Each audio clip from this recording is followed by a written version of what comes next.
Hello everyone, তো আজ আমি বানাবো নতুন আলু কষা। তো আলুর দমের থেকে আলু কষাটা খেতে একটু ভালো লাগে, বেশি ভালো লাগে। তো আলুগুলো খোসা ছাড়িয়ে পরিষ্কার করে ধুয়ে সামান্য লবণ দিয়ে সেদ্ধ করে জল ঝরিয়ে নিয়েছি। আর এখানে আমি পেঁয়াজটা ভাজার জন্য বসিয়ে দিয়েছি তেলের মধ্যে ফোড়ন দেওয়া হয়েছে গোটা গরম মশলা, তেজপাতা আর গোটা জিরে। তো পেঁয়াজটা সুন্দর করে বাদামি বাদামি করে ভেজে নিতে হবে, যেহেতু আলু কষা হচ্ছে, আলুর দম না।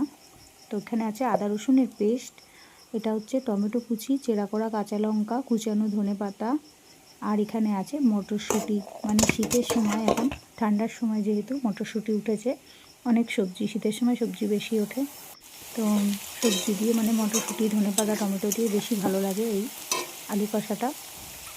পেঁয়াজটা প্রায় ভাজা হয়ে এসেছে, এর মধ্যে আমি আদা রসুনের পেস্টটা দিয়ে কষিয়ে নেব ভালো করে কষানো হয়ে গেলে ওর মধ্যে টমেটো কুচি, ঝাল লঙ্কার গুঁড়ো, কাশ্মীরি লঙ্কার গুঁড়ো, হলুদ গুঁড়ো, চেরা করা কাঁচা লঙ্কা, সামান্য চিনি, ধনে জিরের গুঁড়ো দিয়ে ভালোভাবে মশলাটা কষিয়ে নিচ্ছি। তো কষানো হয়ে গেলে ওর মধ্যে আমি মটরশুঁটিগুলো দিয়ে দেব। তো মটরশুঁটিগুলো দিয়ে দিলাম, কষানো হয়ে গেছে। মটরশুঁটিগুলো দিয়ে ভালোভাবে নাড়াচাড়া করে ভেজে নিতে হবে মটরশুঁটিগুলো। তো একটু সামান্য জল দিলাম যাতে মশলাটা পুড়ে না যায়, তার জন্যে। এটা ভালো করে কষিয়ে নিয়ে এর মধ্যে সেদ্ধ করে রাখা আলুগুলো দিয়ে দিচ্ছি। দিয়ে এবার সবগুলো একসঙ্গে নাড়াচাড়া করে সুন্দর করে ভাজা ভাজা করে নিতে হবে। যেহেতু এটা আলুর দম না, আলু কষা, মানে ভাজা ভাজা টাইপেরই হবে, তরকারি মানে ঝোল তরকারি মতন হবে না।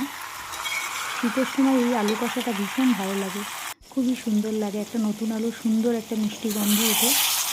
তো বন্ধুরা দেখছে তরকারিটা থেকে তেল ছাড়ছে, দেখে বোঝা যাচ্ছে যে কষাটা হয়ে এসছে। তো